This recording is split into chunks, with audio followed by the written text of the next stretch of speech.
On se demande souvent à quoi pourrait ressembler notre futur métier. C'est une sacrée question, hein? Et si en fait la bonne piste se trouvait dans une formation qu'on n'a pas encore vraiment explorée?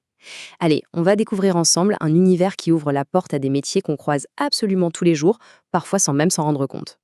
Sérieusement, il suffit de regarder autour de nous. Pensez-y. Les ailes d'un avion, la coque de notre console de jeu préférée, l'emballage super innovant qui protège la nourriture, ou même une prothèse médicale qui peut changer une vie. Et bien sûr, du matériel de sport ultra léger. Tous ces objets, ils ont un point commun. Ils viennent du monde des plastiques et des composites. D'ailleurs, les composites, c'est un truc de fou. C'est un mélange de plusieurs matériaux pour obtenir quelque chose d'à la fois super léger et méga solide. Et derrière chacun de ces objets, eh bien, il y a des experts qui les ont imaginés puis fabriqués. Alors, voici le programme pour tout comprendre. D'abord, on va voir pourquoi c'est une carrière qui a un vrai avenir.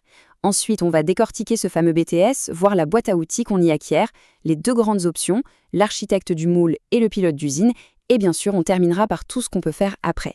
Allez, c'est parti. Ok, première partie. Une carrière d'avenir, fascinante. Alors, pourquoi est-ce que ce domaine est si intéressant aujourd'hui? En fait, c'est assez simple. Le technicien ou la technicienne en neuroplastiques et composites, c'est la personne qui transforme une idée, un simple dessin sur un ordinateur, en un objet bien réel, un objet qu'on peut toucher. C'est un peu un créateur, un réalisateur. Il prend un concept et hop, il lui donne vie, que ce soit pour une seule pièce ou pour des millions d'exemplaires. Deuxième point. Alors, concrètement, comment est-ce qu'on apprend à faire tout ça? Eh bien, c'est justement tout le but de ce BTS EPC. Pour bien comprendre, imaginons le voyage d'un objet. Disons, une nouvelle paire de lunettes de soleil, super stylée. Tout commence par l'étape 1, la conception. On dessine la forme, on choisit les bons matériaux. Vient ensuite l'étape 2, la préparation. Là, on se demande, ok, comment on va fabriquer ces lunettes, mais en grande quantité? Quelle machine il nous faut? Et enfin, étape 3, on lance la production. Et bien sûr, on contrôle que chaque paire soit nickel. Le technicien EPC, lui, il maîtrise tout ce voyage, vraiment du début à la fin. Troisième point, la boîte à outils professionnels. Forcément, pour maîtriser tout ce voyage, il faut de bons outils. Et pendant ce BTS, c'est exactement ça qu'on fait. On remplit sa propre boîte à outils avec des compétences super recherchées par les entreprises. Et ça, c'est le socle commun, la base solide que tout le monde apprend, peu importe la spécialité choisie plus tard.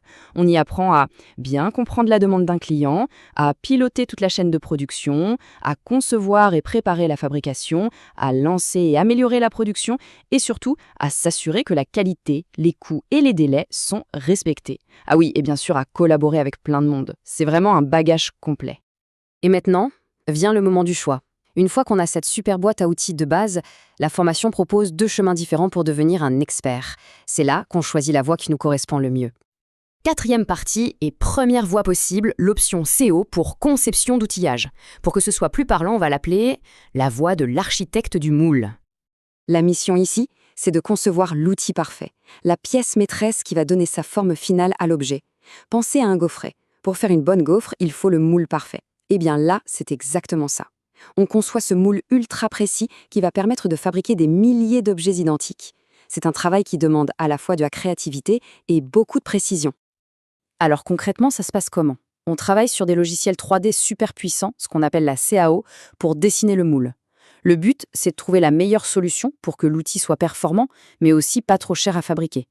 On fait même des simulations sur l'ordinateur pour être sûr que tout va marcher nickel avant de lancer la fabrication. C'est vraiment un mélange de technique et de design. Passons à la 5e partie, la deuxième voie, l'option POP. Ça veut dire pilotage et optimisation de la production. Et là, attention, on change complètement de casquette, on devient le pilote d'usine. Une fois que l'architecte a livré son moule parfait, il faut passer à l'action. Et pas pour fabriquer un seul objet, non, mais des milliers, parfois des millions. La mission du pilote, c'est donc de s'assurer que toute la ligne de production tourne comme une horloge suisse. C'est un peu le chef d'orchestre de l'usine. Dans les faits, ça veut dire quoi? Ça veut dire organiser les postes de travail, manager les équipes qui sont sur les machines, suivre la production en direct pour être sûr que la qualité est toujours au top et vérifier que les produits sont bien assemblés et finis. C'est un rôle où on est dans l'action, au contact des gens et on résout des problèmes en direct sur le terrain. Alors au final, on a 2 profils assez différents, hein. D'un côté, l'architecte, c'est pour ceux qui sont créatifs, précis, qui aiment concevoir en 3D sur l'ordinateur bien en amont du projet. De l'autre côté, le pilote, là, c'est pour ceux qui sont organisés, réactifs, qui aiment l'action et le travail d'équipe au cœur de l'usine. Pour faire une analogie simple, l'architecte, c'est celui qui écrit la recette de cuisine. Le pilote, c'est celui qui gère la cuisine pour que des milliers de plats sortent à la perfection. 6e et dernière partie. C'est la question que tout le monde se pose. Et après, qu'est-ce qu'on fait concrètement une fois qu'on a ce BTS en poche? Eh bien, accrochez-vous, parce que les possibilités sont vraiment immenses. Ce diplôme est super polyvalent. On peut bosser dans le transport, l'aéronautique, l'automobile, le bateau, dans le médical, avec des prothèses ou des appareils, dans l'emballage, bien sûr, le sport et les loisirs, les jouets, les meubles, et même le bâtiment. En gros, partout où il y a des objets en plastique ou en composite, il y a du boulot. Au début, on commence souvent comme technicien de production ou concepteur d'outillage, par exemple. Mais le but, c'est d'évoluer. Avec l'expérience, on peut devenir chef de projet, responsable de toute une unité de production ou chargé d'affaires. Et qui sait, pourquoi pas un jour créer sa propre entreprise. Ce qu'il faut retenir, c'est que ce BTS, ce n'est pas une fin, c'est vraiment le début d'une carrière avec plein de possibilités. Et pour ceux qui se disent « j'ai encore envie d'apprendre », pas de souci, le BTS est aussi un excellent tremplin. On peut continuer ses études avec une licence professionnelle pour se spécialiser encore plus, ou même viser une école d'ingénieur. Voilà, on a fait le tour de l'essentiel sur ce BTS Europlastique et Composite. C'est une formation super concrète, à la fois créative et technique, qui ouvre sur des métiers vraiment passionnants et indispensables. Alors la question finale, c'est qui est prêt à imaginer et à fabriquer les objets qui feront notre monde de demain ? Merci d'avoir suivi cette présentation.